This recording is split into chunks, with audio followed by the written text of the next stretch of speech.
He was a walking corpse. Resting heart rate dropped under 30 beats per minute. Being natural and doing a bodybuilding prep, such as Fit Finance Bro did, that's very, very unhealthy. Does nicotine ruin gains?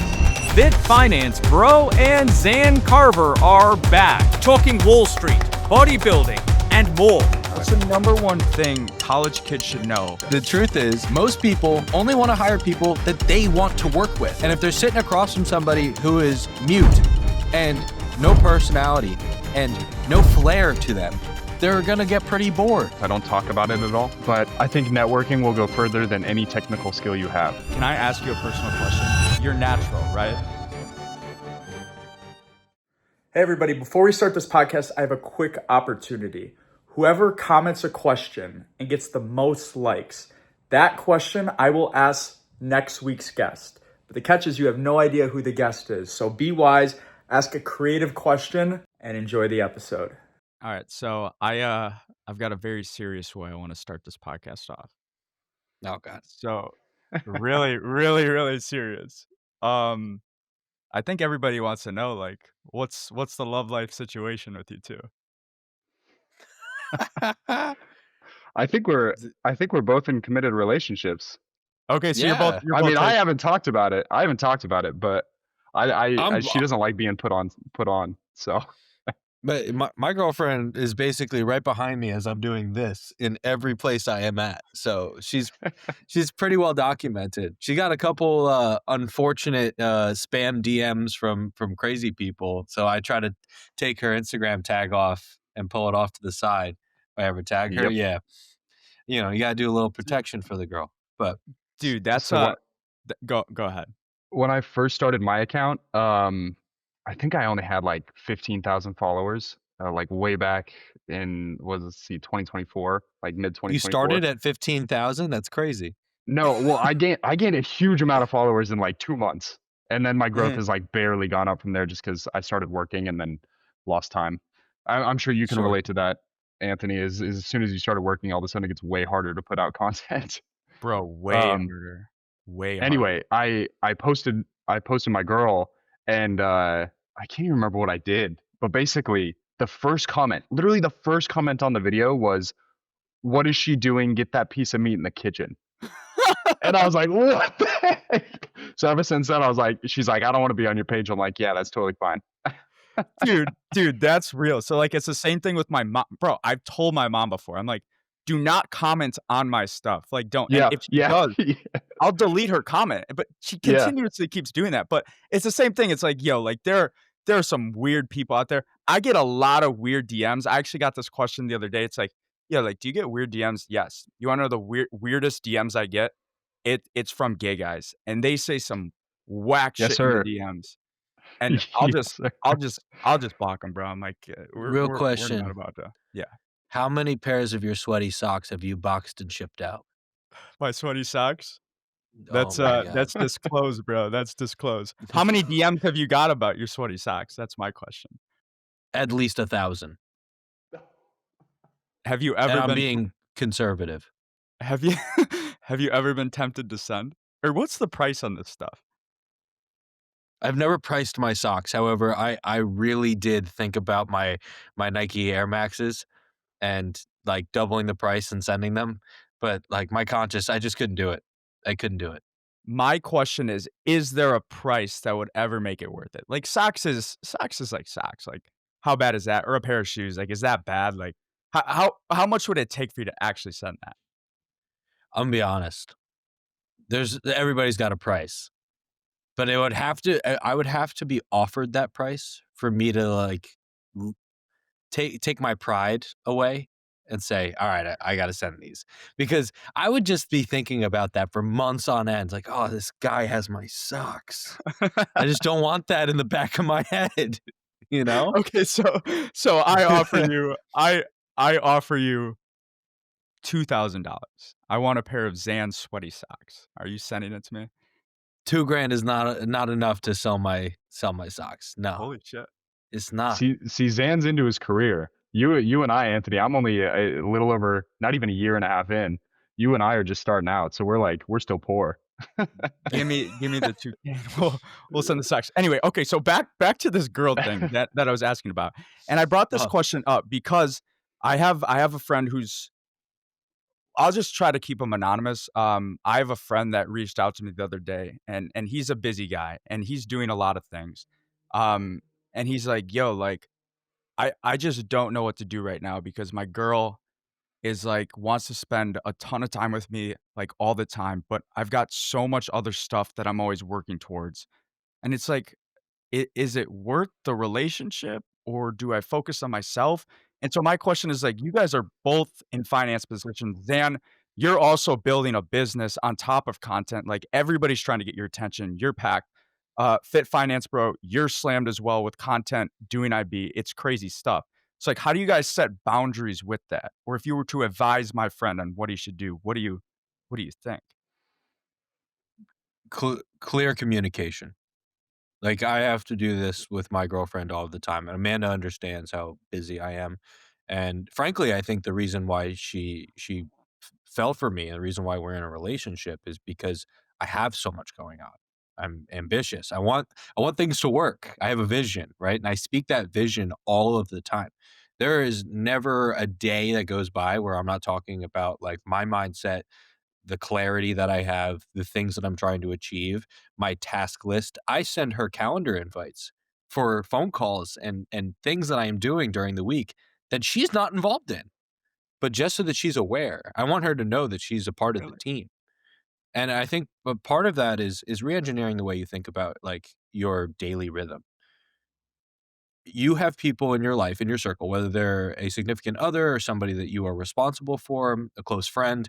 And if they are in your close immediate circle, they should always be aware of where you're going, what you're doing for safety reasons, but also so that they could stay up with you and maybe they could help you. And, my girlfriend knows that I'm constantly trying to achieve something every single day. And so when we're together, she knows that there's dedicated time for us. There's also things that I need to get done. I'm a Mhm. lot better at being present with her when my things are taken care of. And I think that's just understanding somebody's personality type. I'm super type A. I got to get things done. I'm a different personality after I've worked out. I'm a totally different personality if I have like 80 things that need to get done in a day and I haven't cleaned my plate yet. And so I think that's just about communication and making it a partnership. Has there been Yeah. times where have before we go to you, Fit Finance Bro, has there been times where you've actually, like, struggled with that? Because I think about times I haven't dated someone since sophomore year of college, and I told myself I'm never gonna date again until I'm ready to marry.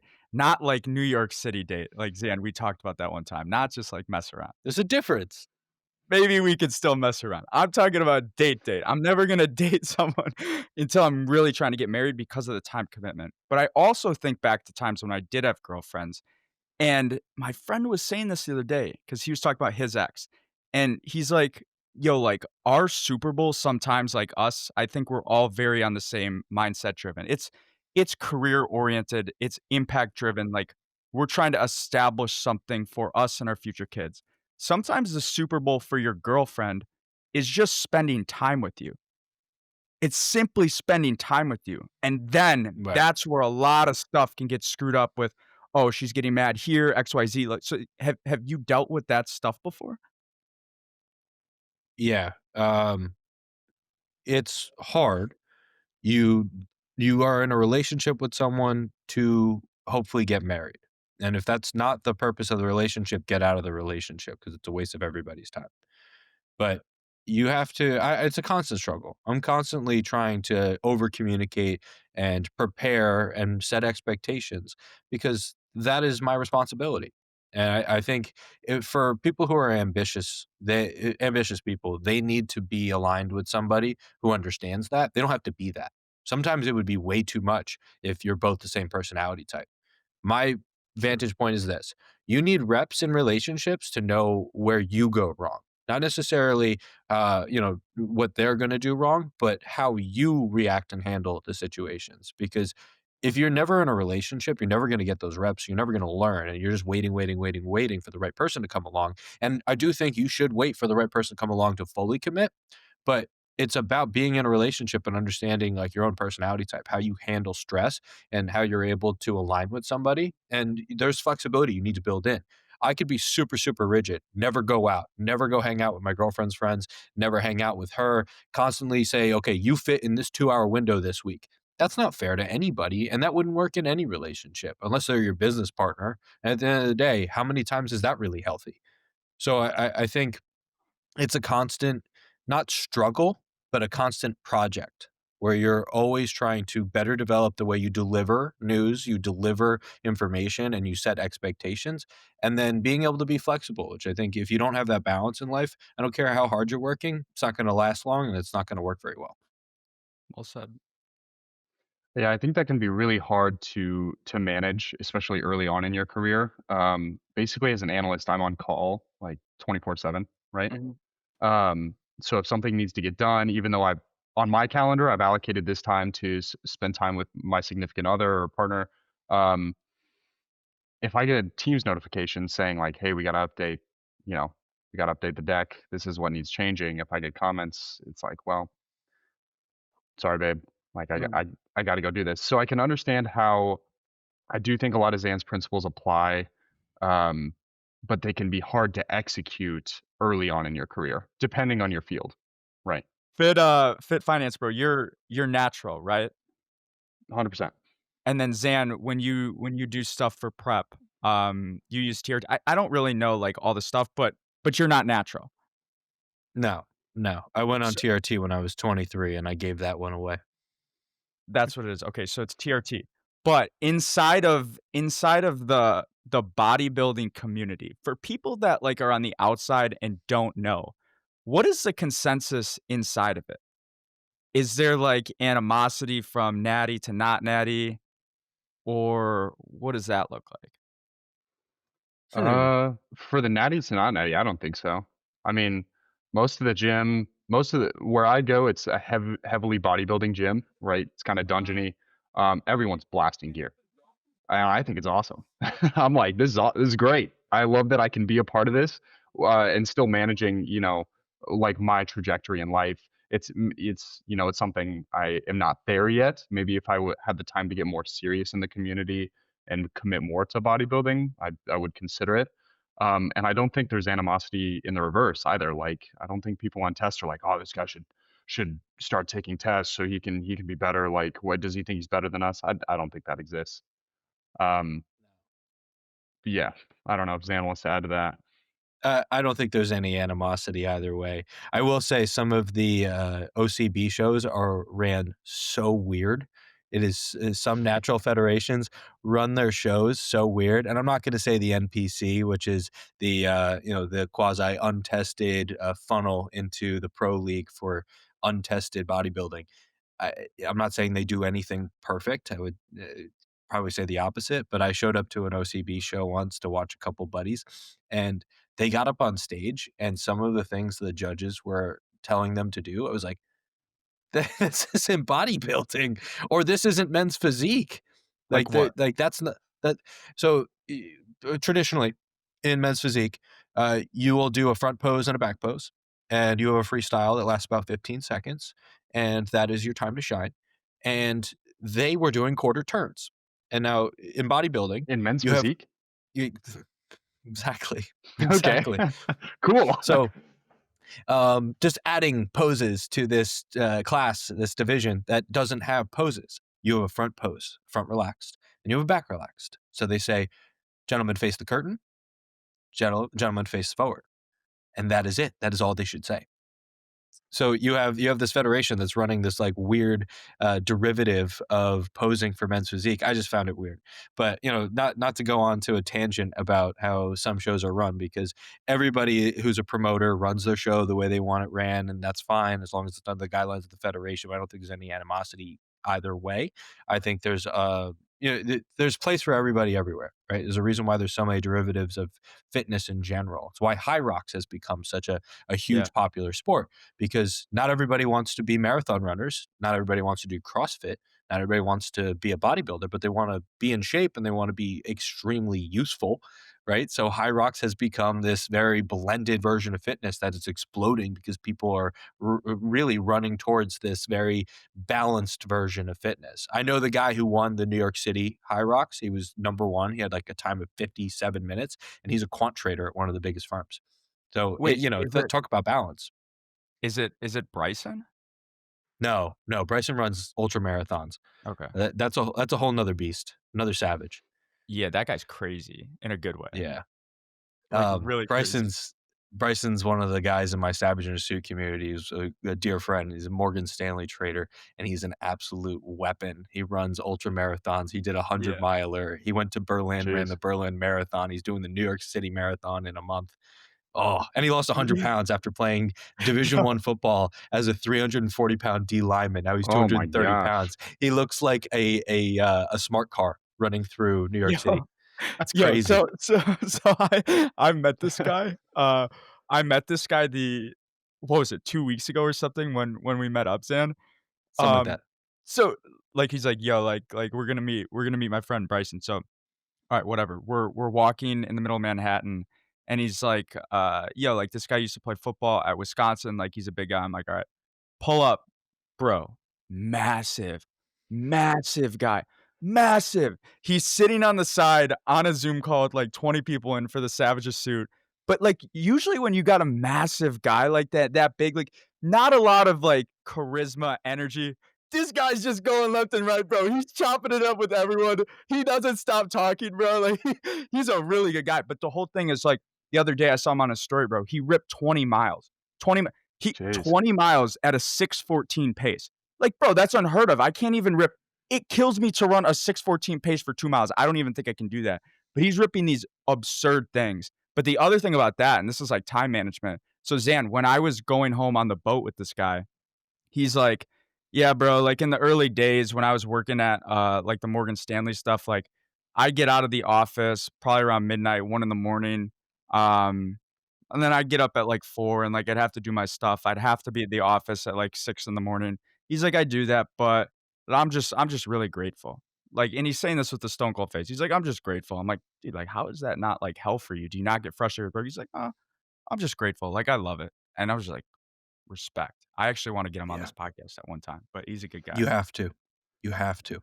He Bryson's story needs to be told. And the seriously. thing that's so special about Bryson is the way he makes people feel. Yeah. The way you make people feel is the most important thing you do every single day. He makes you want to be a better person, a bigger person, a stronger person. He makes you want to make other people laugh. He makes you want to work harder. And the way he does that is just authentically through his energy because he feels blessed. He So when you does. act blessed, you make other people feel blessed. How cool is that? It's pretty special. Fit Finance Pro, would you ever rip steroids? So, see, I don't know. I haven't done a ton of studying on it. Um, my rule so far has been maybe after I have kids. Maybe after I have kids, because from the little that literature that I have read, it can mess with like fertility in the future, depending on what you Mhm. do. Um, Now people are like, "Well, Sebum had a kid, right?" It's like, yes, he did. He also had millions of dollars for doctors and Mm. and keeping things healthy. Like, so I definitely think you can do it if you do it right. Absolutely. Just don't think it's in the cards yet. But So believe me, man, I want to get bigger. well, bro, Come on now, who doesn't? you're you're juiced right now, bro. Like I saw your videos. I saw your little ab thing the other day. Like you're still pretty shredded. Zan, do you worry about that? I never even thought about that. Of course, that's something to worry about. And it's obviously something I thought about at 23 years old, even when I was put on TRT by a doctor, an endocrinologist. And endocrinologists do a few things, but mainly what they do is weight loss management, right? But they're not usually very equipped with hormone optimization. And you need to go to doctors that are specialists in hormone optimization and fertility. And I have friends who have used steroids and performance enhancing drugs and then come off and gone to a fertility doctor and were able to stimulate the fertility and be able to get their wife pregnant. So it's definitely doable and it doesn't take millions of dollars. And, maybe some cases are different. The thing is, it's case by case, right? You can't Okay. place a blanket statement on whether it does or it doesn't on all cases. But what I can say is, like, I work with Elite Living, and they do this stuff all the time, where they prescribe HCG and clomiphene to stimulate, the sperm production. And truthfully, like, that typically works. And sometimes people need to change dosages to be able to create that stimulation where your sperm count is high enough to be able to have children. And the sperm count, whether it really matters or not, it doesn't. It's kind of a discrepancy because the actual strength of the sperm is even more important than the actual count. But there's so many factors that go into it. The truth is, it's a decision that you make with your health, and you just have Yeah. to be Mhm. prepared for what the ramifications are. Being natural and doing a bodybuilding prep, such as Fit Finance Bro did, that's usually very, very unhealthy. It's very difficult on the Yeah. body. I had a friend Yeah. who had a resting heart rate drop under 30 beats per minute. That's Wow. insane. He was a walking corpse. I talked to this guy every single day during his prep. I was one of his best friends. I knew he was going through it. This man was a walking corpse. When you're a natural bodybuilder, there is nothing harder than the last 2 weeks of prep. And so it puts your body through something. And so you have to be prepared for that. I think bodybuilding in general is a really cool lifestyle that allows you to have agency over your body. But regardless of whether you're doing it natural or enhanced, it's not healthy doing a bodybuilding prep, either which way you want to spin it. Like, walk me through those last 2 weeks then. What's that like for you? Uh, Good. for me or for Zan, like on No, test or for you. natural? No, no, no, going natural. Like, are you really a walking corpse? Yeah, it was pretty tough. And to be honest, it was work was brutal. Work was really tough. Fortunately, I had a really good associate who was working with me on it. Um, but I mean, your sleep goes to shit. Like you can't sleep very well at all. Um, you you have almost no energy. You can't focus on nearly anything for very long. I drank a lot of caffeine to try to stay focused and get my work done. But yeah, I mean, you're walking around. My eyes were super sunken in. I mean, like I was a skeleton. It felt like, So and I for agree with Zan. Is in the sense that like natural bodybuilding is not a healthy thing to do, especially during those like last I would even say month and a half of prep when you're really depriving and drying out your body. for both of you guys, what is the body percent fat where stuff just really goes downhill? For the average person, like, bro, like, I wanna get sub 10 because I wanna look shredded, but, like, you're saying that's bad for me, like, what is the body fat that people should strive to be before it, like, really starts to take a toll? Body fat percentage is such a broad spectrum of how you feel at different body fat percentages. So I may feel really good at 12 and then feel awful at 8. But Fit Finance Bro might feel amazing at 8, but then feel super fat at 12 and sluggish and Mm. tired, right? So it's really so individualized. I think that the last 2 weeks of a show prep is typically a lot harder if you're not quite in shape yet. If you are in shape way far in advance, and that comes with just being prepared early enough on where you don't have to do as much cardio, then when you start manipulating the food and water, you don't have to press as hard. Usually, those last 2 weeks, your energy is being reserved. If you're still doing cardio, like 4 or 5 days out from a show, you're still fat, Yeah, man. You need to get in shape. Pick another absolutely. show. Yeah, I think I stopped doing cardio like a week beforehand, week and a half even. And even leading up to my show, the most I ever had to do was 60 minutes a day. Because Yeah. I had done a very structured process. It was about 20 weeks of prep, maybe even a little more. Um, and I took it slow, I took it controlled, and made it so much easier. And it was the only way to do it with my job. I mean, really, unless you're full time bodybuilding, that's the only way you can. Okay.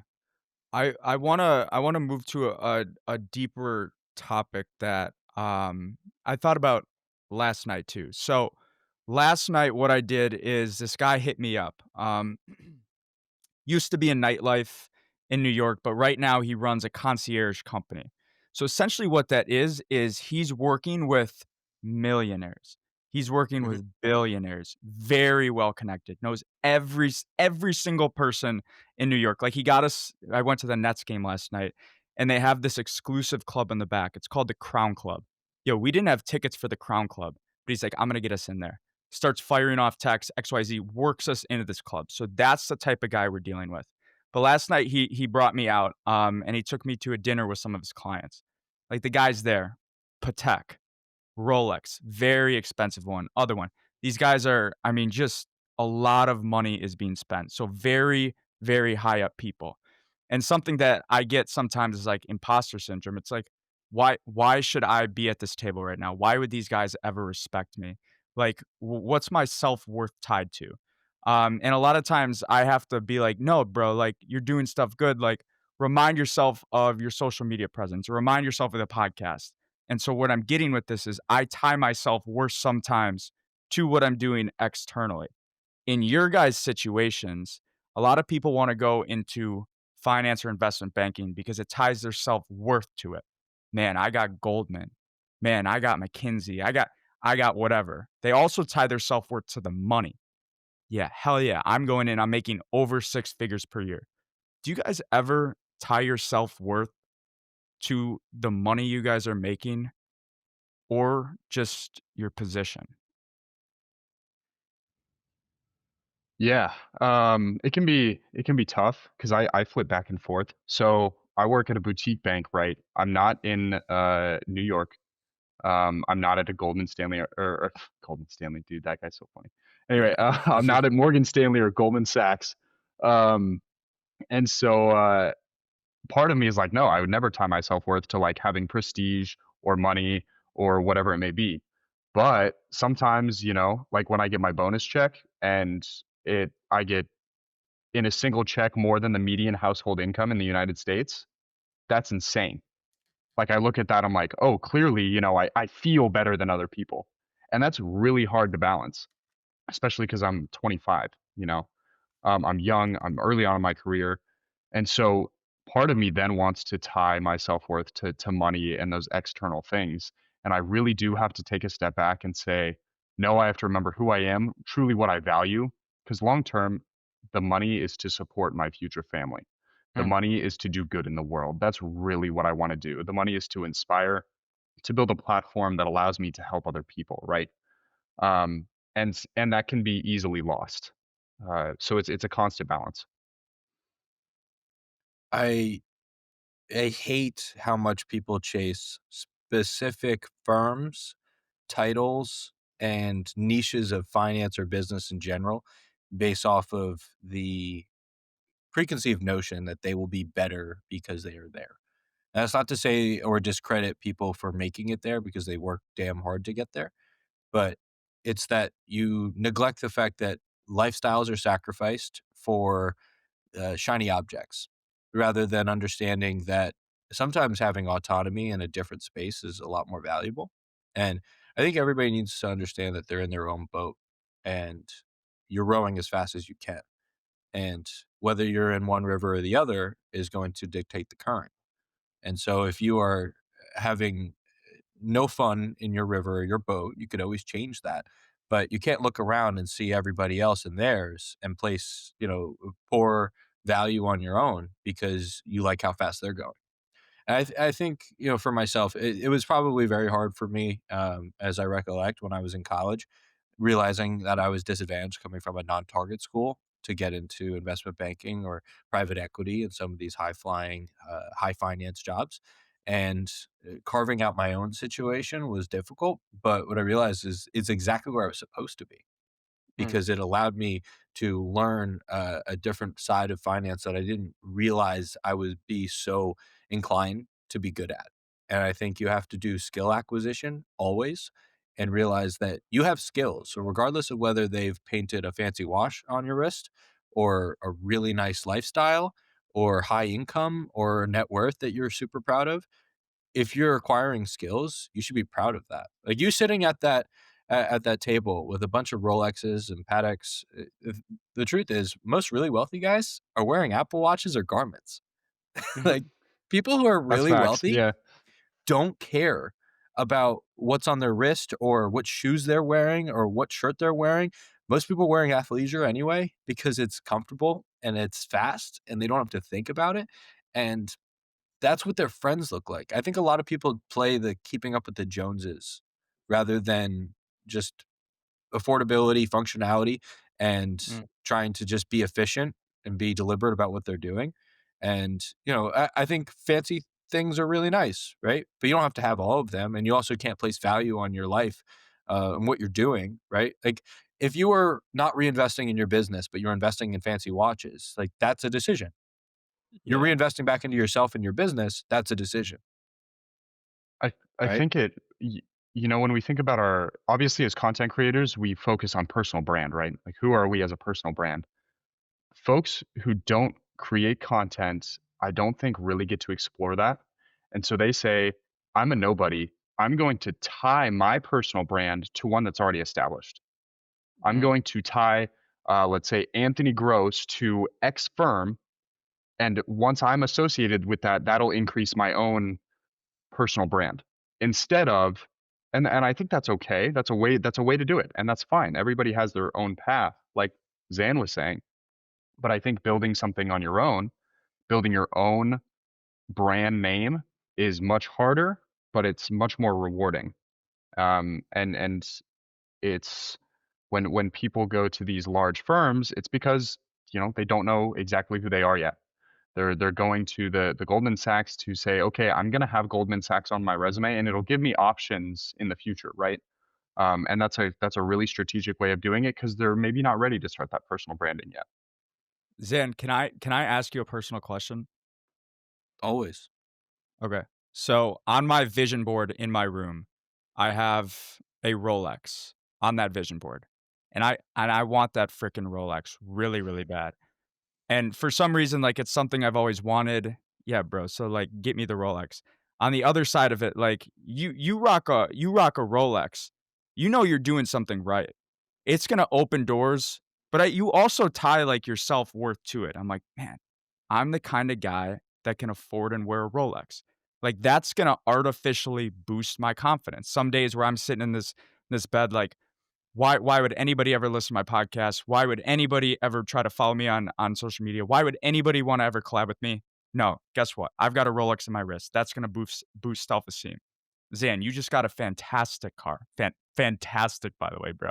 That shit is lit. Like that is a really cool car. But my question for you, when you're thinking about purchasing a car like that, how much is how much of that is tied to, I want something to remind me of who I want to be, something that is going to boost my confidence and you tie your self-worth to it a little bit. 1000%. I am not somebody who uh, buys everything that they want just because they have the money, but situationally will reward myself and will also make smart decisions, with the thought in mind of I'm incentivizing myself to work harder, right? Mm. So buying my car was a situation based off of the fact that I had just gotten a car accident, had my car totaled. I kept the same car for 9 years. It had 147,000 miles on it. I was going to get it serviced to put more oil in it because I had no plans to swap cars. I had the money to go buy a car, but I didn't need to go buy a car. Now Mhm. I have to make this decision, right? Now I got to go buy a car. Okay.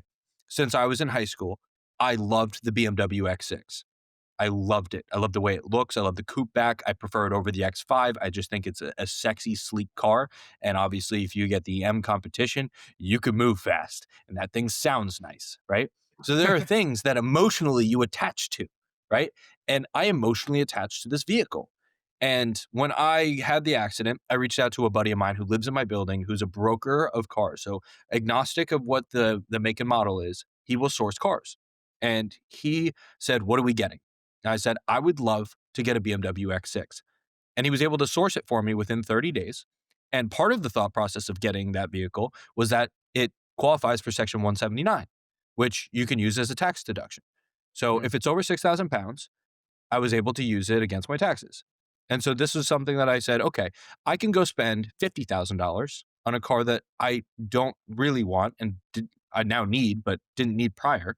and then keep thinking about this vehicle, or I can make the tax play and go buy something that I've always wanted and incentivize myself to make sure that I'm constantly working harder, because the feeling I get when I get in that vehicle is pride. And so I do attach a little bit of my pride of the fact that I earned a car that I've been thinking about since I was 16 years old. And now that I've been driving the same car for 9 years, I can now go buy it. And so I think it's all about the way that item makes you feel, because what you had to do to get it.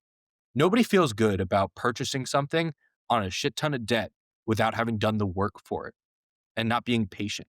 The virtue is patience and being selective, being deliberate about it. And then the feeling that you get when you've acquired that as an accomplishment, I think is really important to incentivize all of your work with a reward at the end. Otherwise, it just seems aimless. Fit finance, bro. Are there stuff that, because I like what Zan said right there, emotionally attach myself to? When you think about that in your life, are there certain things that come to mind? Oh yeah, absolutely. I mean, I don't think you can be in investment banking and enjoy it without emotionally attaching yourself to it a little bit. Yeah. I like saying that I'm in investment banking. I pulled a I posted a reel the other day that it was one of the trending ones where people are like, unfortunately, I do love XYZ, right? Yeah, have you guys seen that trend? Yeah. Yeah. Like, Yeah. unfortunately, I do love like whatever. And so some of mine were like, unfortunately, I do love like telling people I'm an investment banker, 20K watches, taking my shirt off, talking about myself the entire date. Like it's supposed to be funny, and it is because like I don't obviously enjoy only talking about myself the entire date. I want to know about my date or whatever I'm doing. But there's a little bit of truth to almost all of those.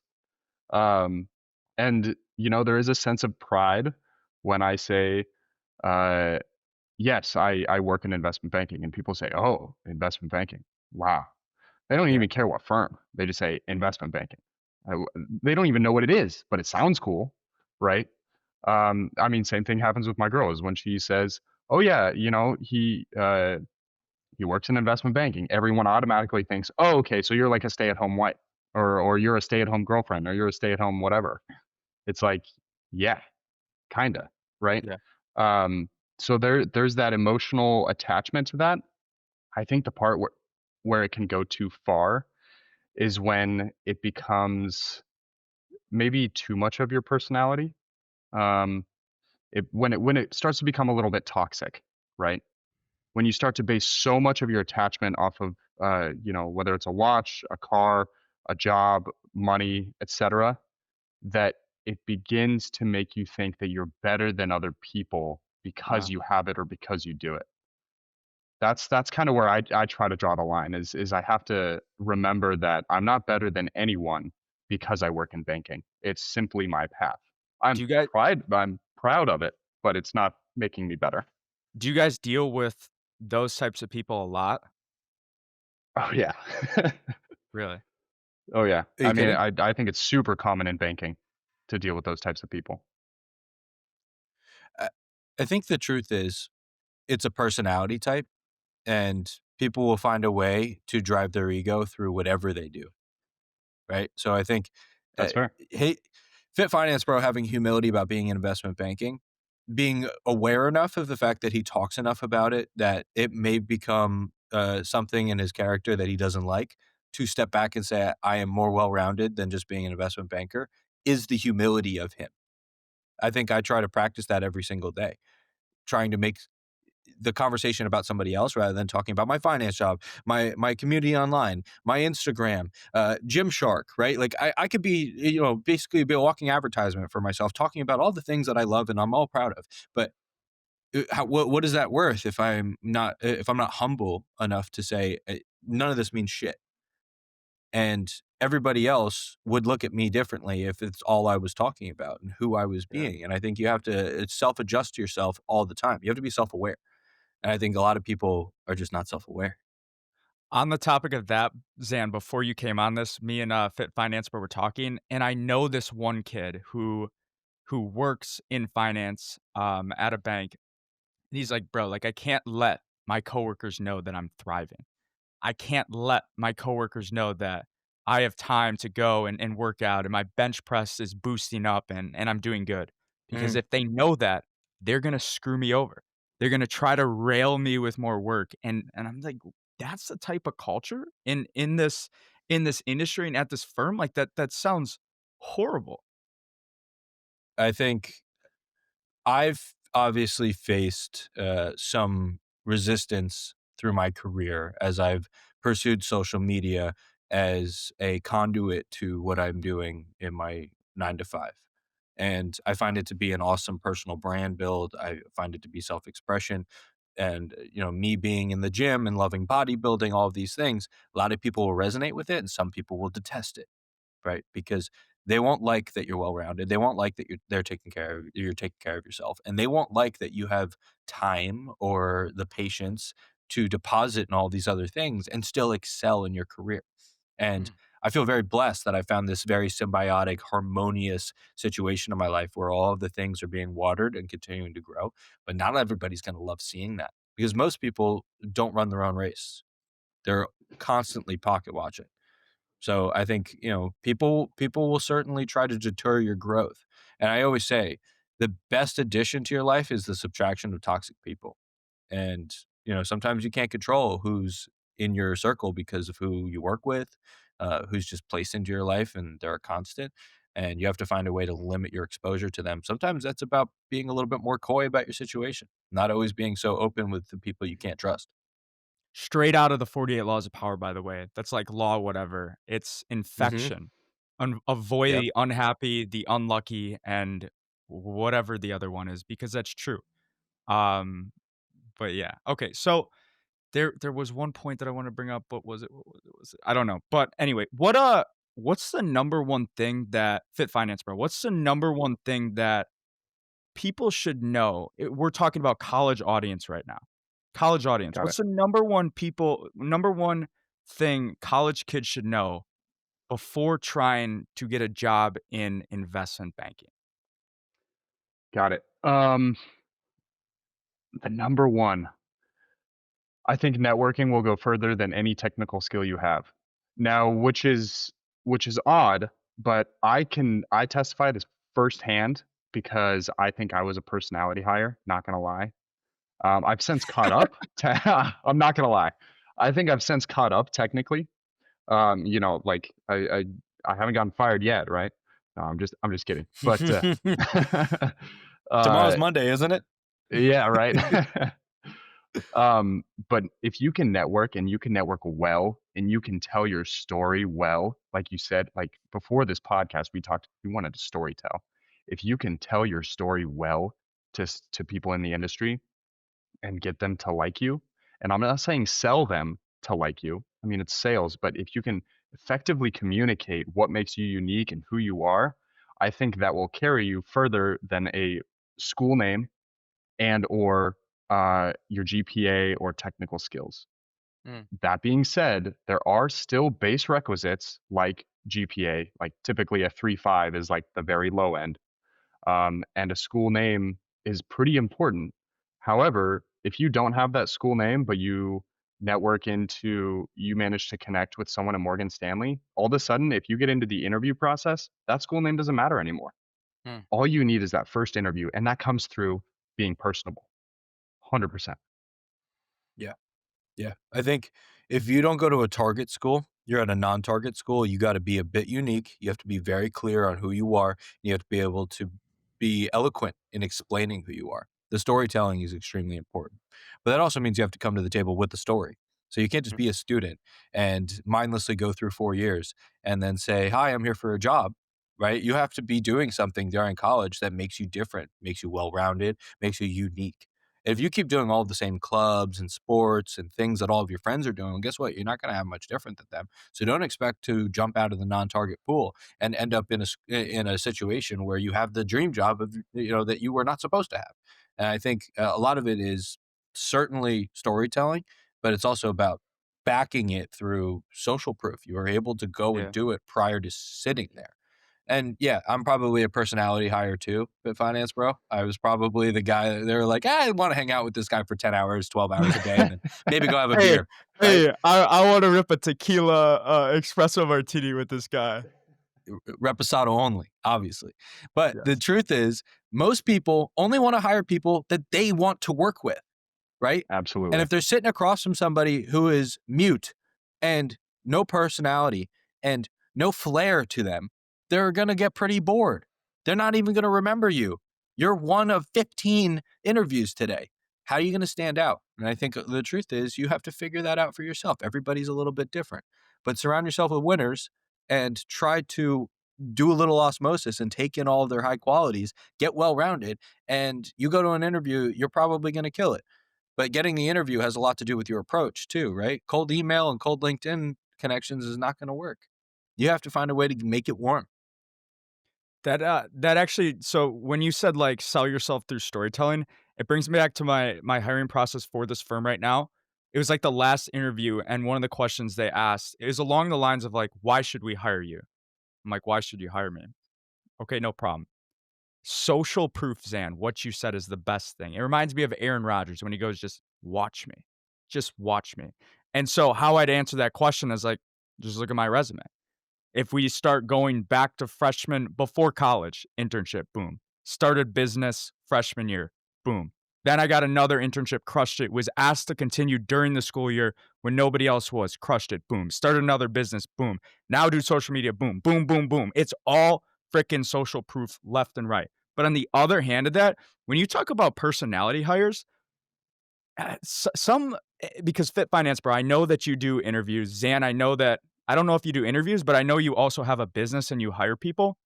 Right now for this podcast, we're hiring people. Like today, yesterday, I ripped 7 calls. I think we ripped 4 interviews today. And my mindset going into this was I just need someone, I don't care any skill that they have.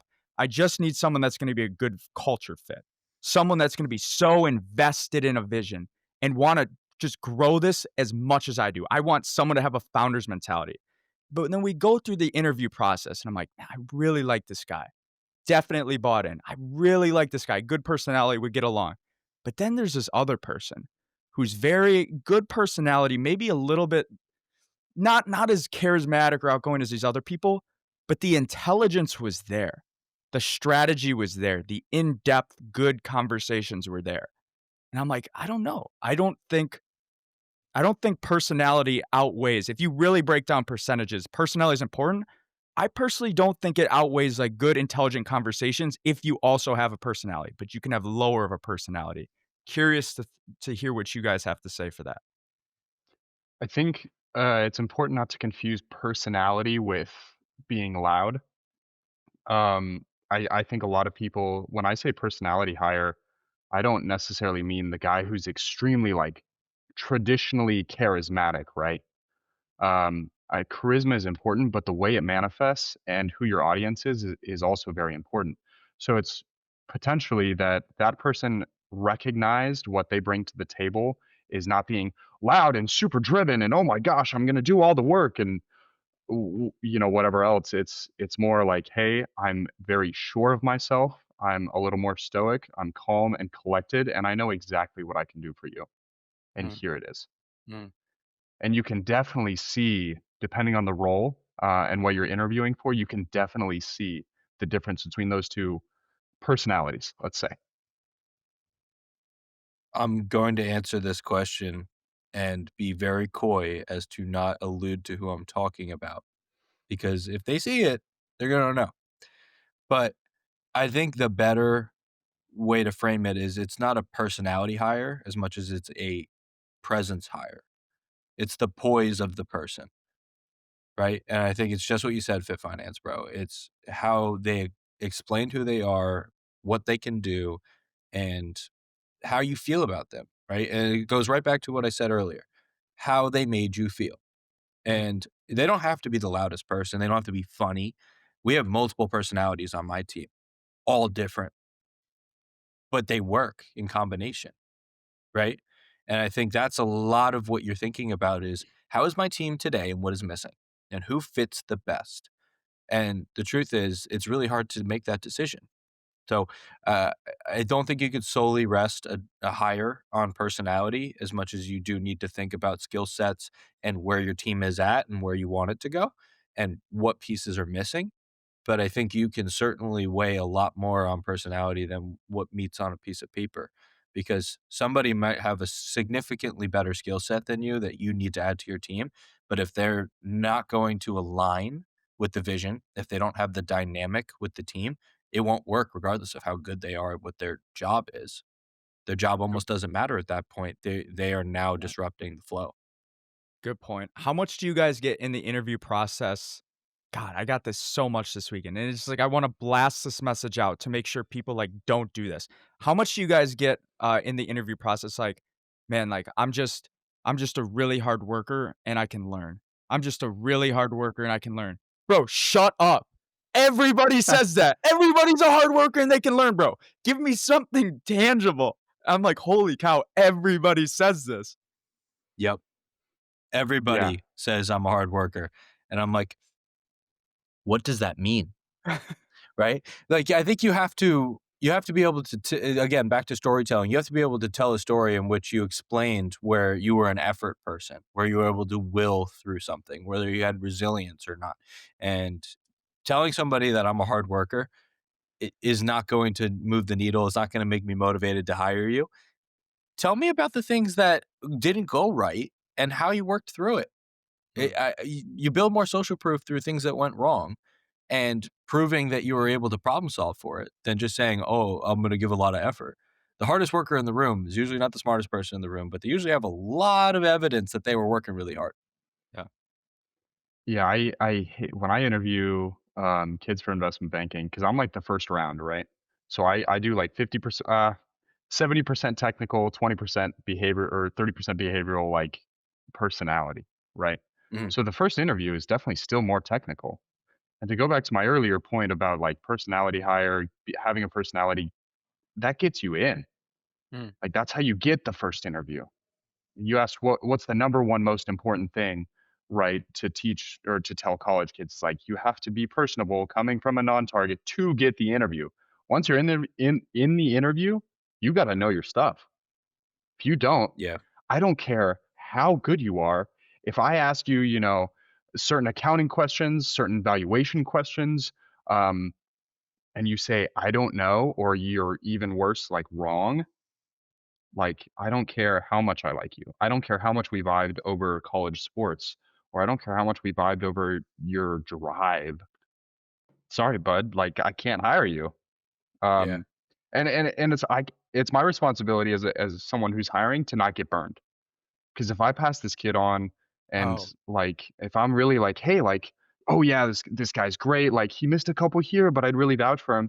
Worst case scenario, he ends up getting hired, or she, sorry, um, and they have no idea what they're doing, and that Yeah. reflects poorly on me. is it that I, bad if someone gets something wrong? In banking interviews, Yeah. or just in general. No, Like, no, no. I guess it depends on what you mean, like wrong. You said Like if they even worse if someone gets a question wrong. Oh yeah. So like if you get a question, let's say I ask classic one like uh how does $10 flow of depreciation flow through the three financial statements? Goodness. And they just get it wrong. It's like, okay, well, that's it. That's the end of the interview, pretty much. I mean, wow. I can pretty much wrap it up. Yeah. I It's like, want to add hey, do you on have to any that. questions? Yeah. So there are prerequisites for every part of the industry. Questions that are going to be asked, and IB versus other areas are going to be a bit different.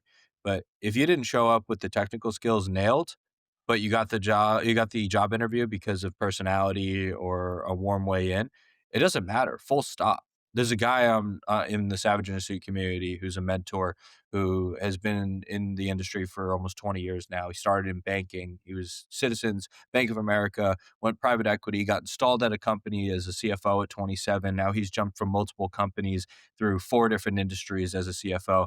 And the thing that he really explained in the Savage session he did was I was tenacious about getting in the room with people. I would fly from Columbus, Ohio, because he went to Ohio State, to New York and told people that he was going to be there already just to get a meeting.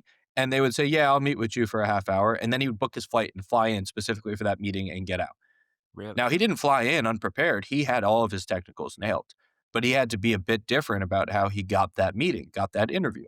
Right. So I think it gets you in the door. But if he showed up unprepared, not being able to answer those questions correctly, then he was not getting an offer for another interview or another round. And honestly, the best answer to a question you don't know is, I don't know, but I'll find out and I'll come back to you. Because if Okay. you don't know and you try to BS an answer and the person across the table knows the answer, they're going to be pretty pissed when you tried to BS them because they took you as a fool. Yeah. That just You're like just to continue off his point, if you try to speak to something you don't know in banking, I will press you so hard on that issue until you make a fool of yourself. Okay. Yep. Actually, that's a little aggressive, but that's what happens. Is like I will press you. I won't make you make a fool of yourself. That's mean. But a lot of bankers will. It happened to me early on in my interviews. Is I tried to speak to some stuff I didn't know, and I got instantly rejected. They would press me on it, and I'd look like an idiot. Um, so yeah, just to add to that point. And how much of a disservice would it have been to you if they didn't press you where you learned that lesson? Yeah, Because exactly. you would have went through the next couple of years doing the same thing, BSing your way through the process rather than just going back and doing the real work. Hmm. Zan, you're saying that kid, his strategy to get an interview was to contact someone and say, "I'm gonna be in the city at this date. Can we meet?" And he would wait for that person to say yes, and then he'd book a $500 flight just to meet with a person to get an interview. Yep. Holy cow. And this is not a kid. This guy is 40 years old, mind Okay. you. Like he's recounting a story from 20 years ago when it was even harder to do things like this. Just hop on a flight and go to New York for a one-day meeting and then fly back that night. So, this is real evidence of being different and showing that you really care, right? And showing up to a meeting, regardless if it's, the one meeting that you have that day in that city or not. I mean, I did the same thing from Rhode Island. I would tell people that I was going to be in the city already, and I would just show up for that meeting. Take a train down, stay with a buddy the night before, and then the next day I had a suit on and I'd go meet them as if I had a whole padfolio full of resumes as if I was just going to multiple meetings. Right. Mm, And I would have multiple other things in there, things that I was working on that they didn't have to read, but they saw papers. They saw I had stuff with me. When I popped open the padfolio and handed them a resume on the other side, there was other jobs that I was looking at. There was things that I had printed out. It showed that I was there for a reason, but it also got me in the room. Right. I I'm got you. here. I'm supposed to be here. What does it take? Because I'm sure your guys' time is very limited. I know that for a fact. Uh, but I'm also sure that a lot of people want your guys' attention. So you're getting a lot of messages from people that you don't know. You don't know these people. That's the key part. So if there's a kid out there that wants to get on a call with you guys, what does it take for them to get on a call with you? I personally don't take any calls. I just have to, I can't. Um, Part of that's because I think uh, I first of all, time's a huge one. Second of all, it's hard to hop on a call with someone and not speak about my firm, not speak about too much about exactly what I'm doing. Um, and I wouldn't want to waste their time either. Mm. Uh, so I can give tips and tricks here and there, but I have a rule that I don't hop on calls. I think that's really smart. I try to respond to everybody. I try to Hmm. make sure that I get back to everybody. I go through my DMs. I set up many chats so that I could organize all of them in a filter so that people don't go in the hidden and get unseen. I try to respond back as much as I can. And I can't get on the phone with everybody. I try. I try to get on the phone with people Good. and give them, 20 minutes if I can. I spend a lot of weekends talking to people, nights and weekends. I've gotten on the Stairmaster at 6 in the morning and hopped on a call. Mm. And the truth is, I will always try to make time for people I could tell really have conviction. People who have conviction want to join Savage in a suit. They understand what we're building, so they join the community. And I mention it while I'm on the call with them, but that's not the point of the call. For me, the point of the call is to give what I didn't have when I was in college, and that was information. Most people just are looking for advice. They're looking for guidance. They want to understand. And I don't blame you for not taking the phone calls. And truthfully, I think it's a smart move. But for me, my personality, I'm a connector. I'm always going to try and help people. And there's one thing that I really hated when I was in college was not knowing where I was going or what I was doing or who I needed to meet to get the opportunity or get the information I needed to make the next step. And I always want to be that for somebody who really wants it. I'm not going out there serving it to people. If they come asking for it, I'm there to deliver. Something that is interesting because, Zan, I mentioned this person. I don't know if you remember, but this person in our car ride that I was trying to do a collab with, and it's still in the works. I think it's gonna happen. So I don't want to say it before it does, but big time person, like big time. Mm-hmm. And it's like I was hitting this person up multiple times. Got one. So first of all, I hit this person up, zero radio silence. I went to a mutual, and I was just like, what how can I sell this person? Like, what do they want? And this and my friend's like, "Yo, like, let me just connect you to." Boom. All right, amazing. So this person responds, and I send over an idea. I got nothing. I'm like, "Okay, I'll wait 2 days." Send another message, nothing. Okay, let me keep following up. Send a voice note, nothing. Send another one. I think I sent 10 messages before this person finally got back to me, put me in touch with an assistant, and now me and the assistant went back and forth trying to finalize a collab script. And all we now have to do is set a date.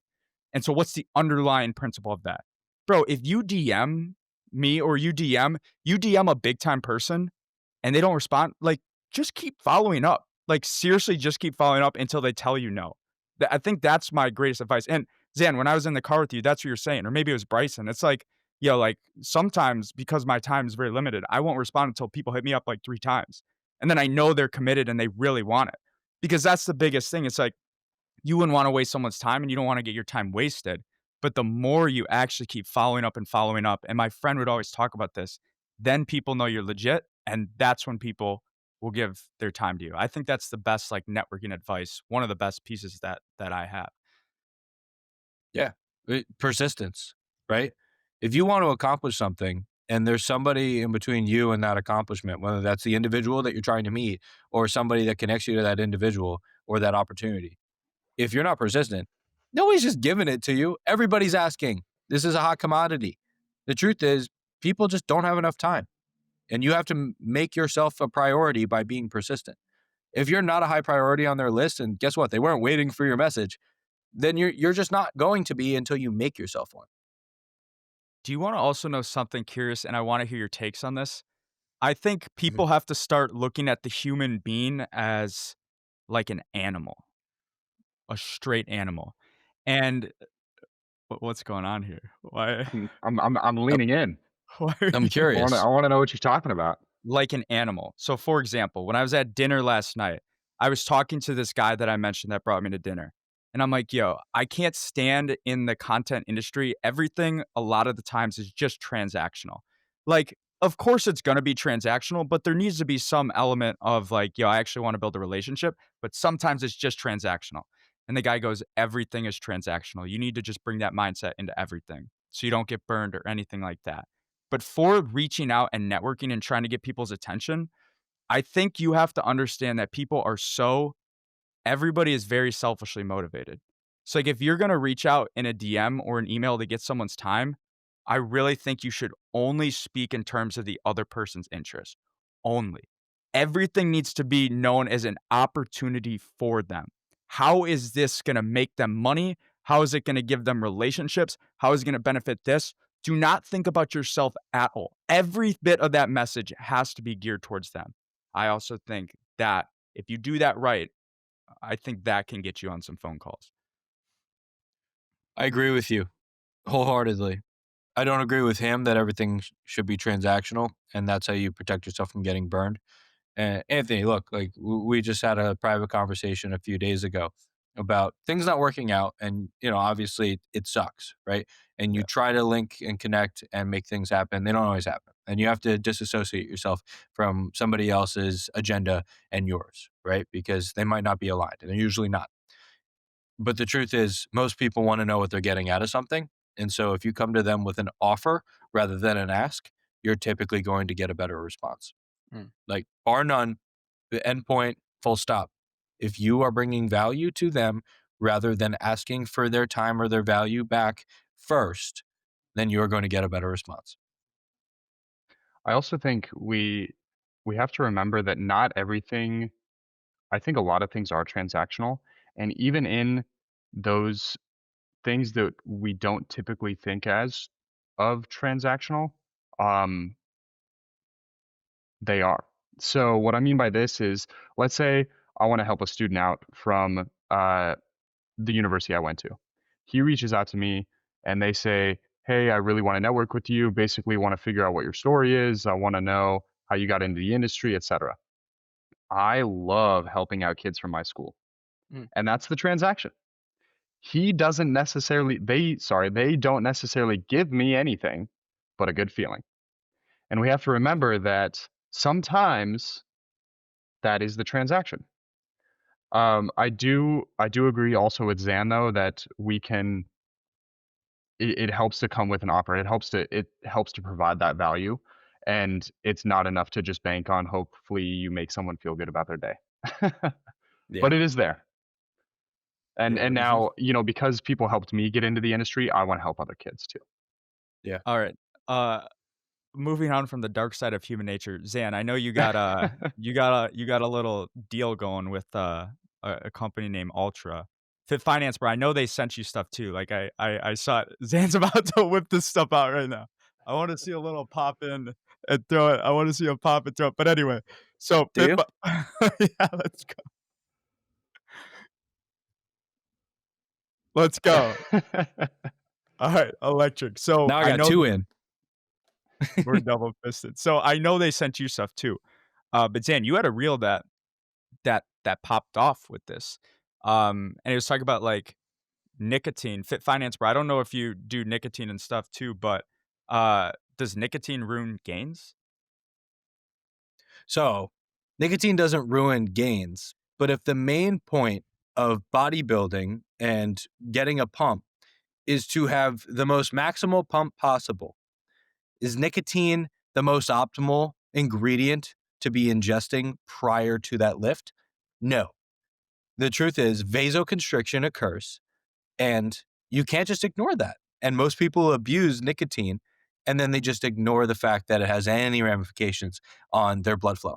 And so the truth is, most people are just too addicted and too afraid of their own habits to admit when something is not optimal.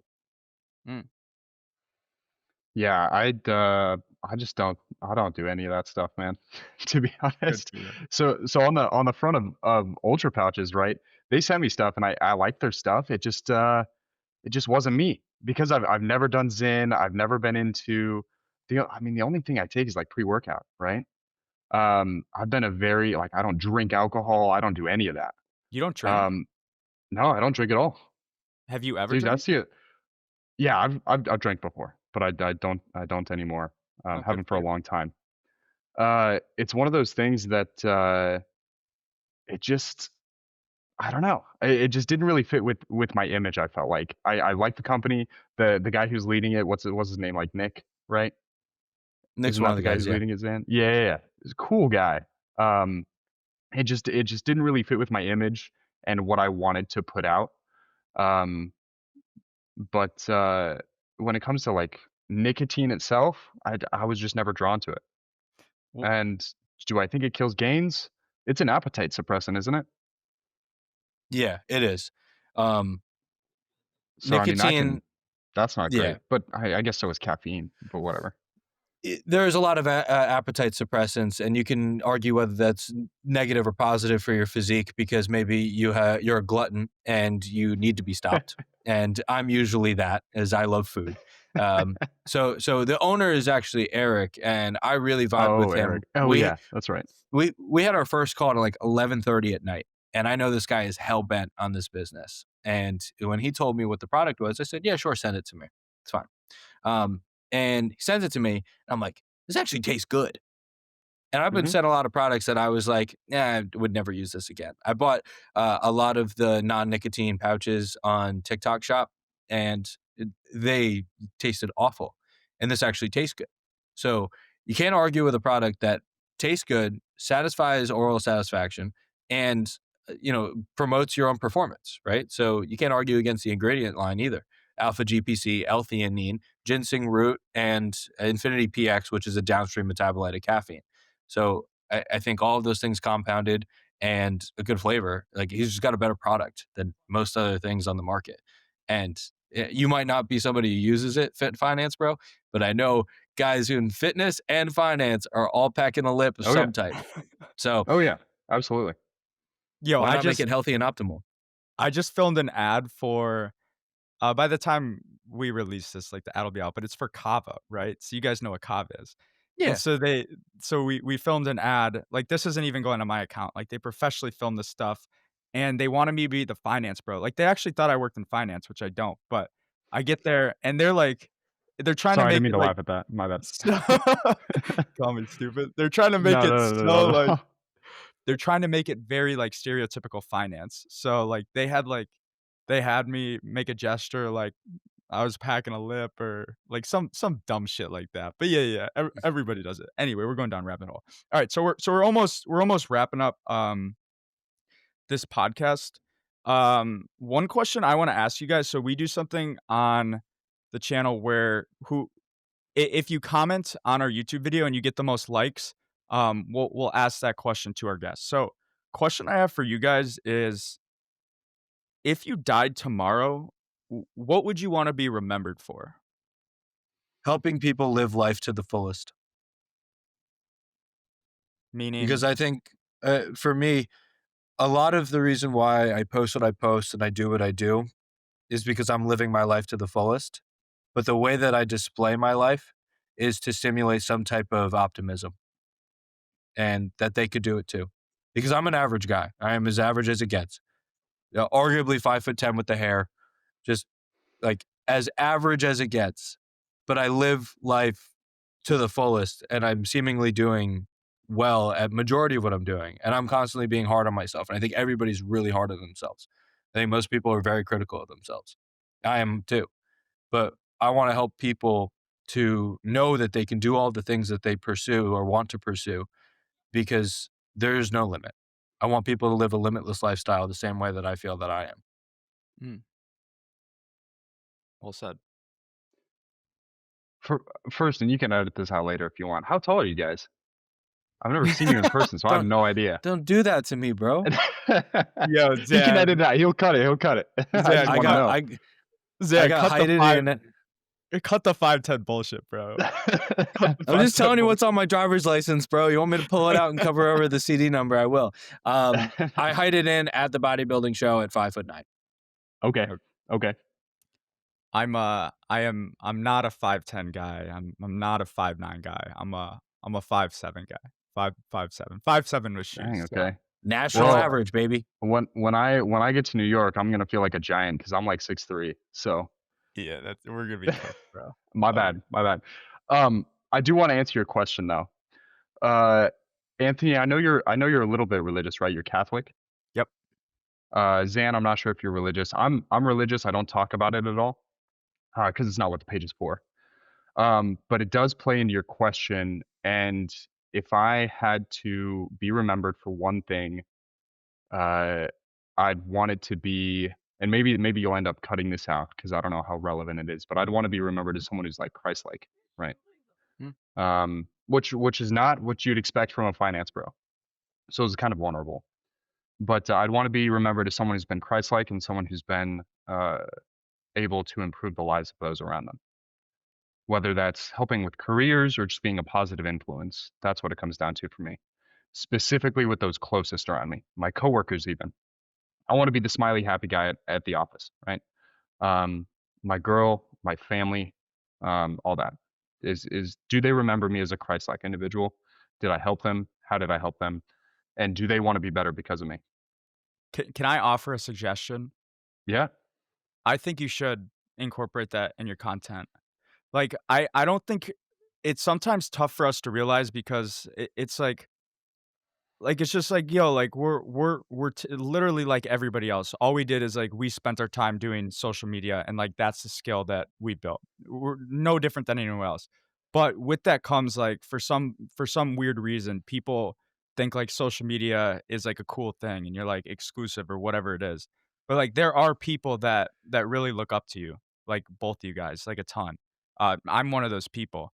But like you guys start spreading and sharing values more through your content, you guys have no idea how much of an impact like that has for someone like me and all these other people following you, because they see like, yo, like this is a guy who is a family guy, like he's Christ-like, and he's working in finance. Like I'm like that, but nobody else in the industry talks that way. Zan, like Fit Finance, bro. We haven't spent time in person together, but like, yo, Zan, when I'm with you, bro, like I'm always taking mental notes, bro, and like I'm always trying to learn. Like when you texted me that other day in the morning, like that, you have no idea how much that shit fired me up. Like after I spent that night with you and Bryson, bro, like I was so freaking motivated and just go. It's like I have no excuse not to push myself 24/7, bro.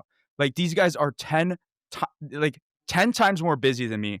They're up at 4:30 in the morning doing more work than I am, bro. Like I'm not in finance.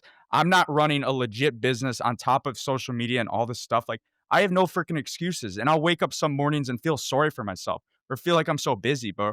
But when I spend time with you guys, like it really, really helps. So if I could offer one suggestion, like whatever you think maybe you should keep personal for XYZ reason, it's not the purpose of the page.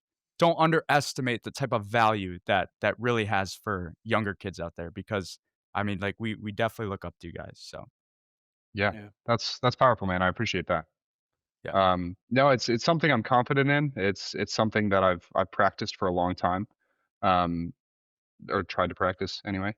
It's I when I first started the page though, it was more like, okay, how can I help most with this page? And I think you're right. And initially, it was I want to try to help educate non-target kids, and it's evolved to so much more of just like, hey, this is who I am. It's much more of a lifestyle page than it used to be. I post almost no like, hey, here's how to break into investment banking, or IB 101. I don't post any of that anymore, because I feel like it's evolved so much. So maybe you're right. Yeah, maybe you're right. Try it out.